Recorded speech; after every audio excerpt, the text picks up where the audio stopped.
ಅನಾರೋಗ್ಯದಿಂದ ಬಳಲುತ್ತಿದ್ದ ಪತಿಯನ್ನ ಕಳೆದುಕೊಂಡ ಬಡ ಕುಟುಂಬದ ಮಹಿಳೆಗೆ ಮುಂಜಾನೆ ಗೆಳೆಯರ ಬಳಗ ಮತ್ತು ಮಹಿಳಾ ಬಳಗದಿಂದ ಬಡ ಮಹಿಳೆಗೆ ಹೊಲಿಗೆ ಯಂತ್ರ ಸಹಾಯ ಹಸ್ತ.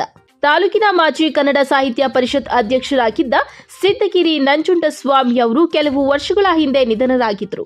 ಇವರು ತಾಲೂಕಿನ ಚನ್ನರಾಯನ ದುರ್ಗ ಹೋಬಳಿ ಬೆಂಡೋಣೆ ಗ್ರಾಮದಲ್ಲಿ ವಾಸವಾಗಿದ್ದರು. ಇವರು ನಿಧನರಾದ ಮೇಲೆ ಇವರ ಪತ್ನಿ ಪದ್ಮಾವತಿ ಹಾಗೂ ವಿಕಲಚೇತನದ ಹೆಣ್ಣು ಮಗಳ ಪೋಷಣೆಯೊಂದಿಗೆ ಕಷ್ಟಕರ ಜೀವನ ನಡೆಸುತ್ತಿದ್ದರು. ಇದನ್ನ ಮನಗಂಡ ಕೊರಟಗೆರೆ ಮುಂಜಾನೆ ಗೆಳೆಯರ ಬಳಗ ಮತ್ತು ಮಹಿಳಾ ಬಳಗವು ಅವರ ಜೀವನ ನಿರ್ವಹಣೆಗೆ ಹೊಲಿಗೆ ಯಂತ್ರವನ್ನ ಸಹಾಯವನ್ನಾಗಿ ಮಾಡಿದ್ದಾರೆ. ಈ ಹೊಲಿಗೆ ಯಂತ್ರದ ಸಹಾಯದಿಂದ ಅವರ ಜೀವನ ನಡೆಸಲು ಒಂದು ಸಹಕಾರಿಯಾಗಿರುತ್ತದೆ ಎಂದು ಮಹಿಳಾ ಸಂಘದ ಸದಸ್ಯೆ ದಾಕ್ಷಾಯಿಣಿ ಹೇಳಿದ್ದಾರೆ. ಈ ಸಂದರ್ಭದಲ್ಲಿ ತಾಲೂಕು ಸರ್ಕಾರಿ ನೌಕರರ ಸಂಘದ ಅಧ್ಯಕ್ಷ ರುದ್ರೇಶ್, ನಿವೃತ್ತ ಜೀವ ವಿಮಾ ಅಧಿಕಾರಿ ಶಂಕರಲಿಂಗೇಗೌಡರನ್ನ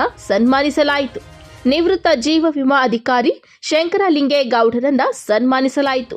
ಬಳಗದ ಅಧ್ಯಕ್ಷ ಎಲ್ ರಾಜಣ್ಣ, ಮಾಜಿ ಜಿಲ್ಲಾ ಪಂಚಾಯಿತಿ ಸದಸ್ಯೆ ದಾಕ್ಷಾಯಿಣಿ, ಪಟ್ಟಣ ಪಂಚಾಯಿತಿ ಸದಸ್ಯ ಕೆಆರ್ ಓಬಳರಾಜು, ಚಂದ್ರಕಲಾ, ಲಕ್ಷ್ಮಿ, ಜ್ಯೋತಿ, ಗಟ್ಲಹಳ್ಳಿ ಕುಮಾರ್, ವಿಜಯ ನರಸಿಂಹ, ಕೃಷ್ಣಮೂರ್ತಿ, ವಿಶ್ವಣ್, ದಿನೇಶ್ ಸೇರಿದಂತೆ ಇತರರು ಹಾಜರಿದ್ದರು.